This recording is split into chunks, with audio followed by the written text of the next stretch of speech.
In this video series, we'll take a look at the last toolbox on the Solids tool frame, and that's this one, which is Solid Utilities. And we'll open this up as a toolbox and take a look at the first one, which is Convert to Solid. This tool converts a basic solid or a 3D surface element into a smart solid or a primitive solid. Now, some 3D tools automatically create smart solids or smart surfaces, which gives them added intelligence. Some tools don't, however, and it's sometimes useful for a basic element to become smart. Some editing tools will only operate on a smart solid or a smart surface. Often the process is actually quite simple. I've just placed this slab, and let's have a look and see what it actually is. So we'll do the selection process here. Let me go back to my selection arrow. And it's just called a solid. So this is actually a primitive solid. Let's use the tool. And we're creating a smart solid. So we're converting to a smart solid. And we just data point on the slab and go back to the selection tool.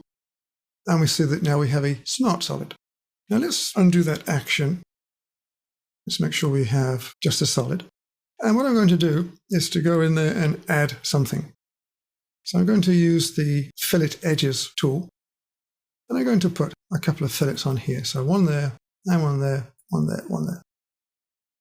So there are my fillets. Now if we look in shaded view, we see that. I'm going to go back. Now let's take a look at the selection again. And we see that we have a smart solid.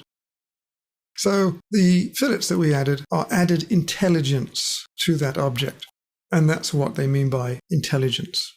There are features which are now part of this object which make it smart.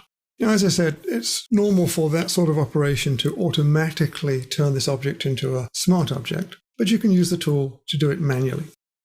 Now, this tool will also change a three-dimensional closed surface into a smart solid as well.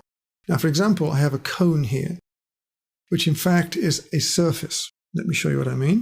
Color this. And let's move that over to there. And I rotate downwards. And you can see that this is a surface cone, not a solid at all.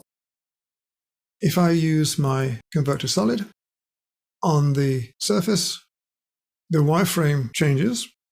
And if we do color again and a rotate, then we see that we have a solid now.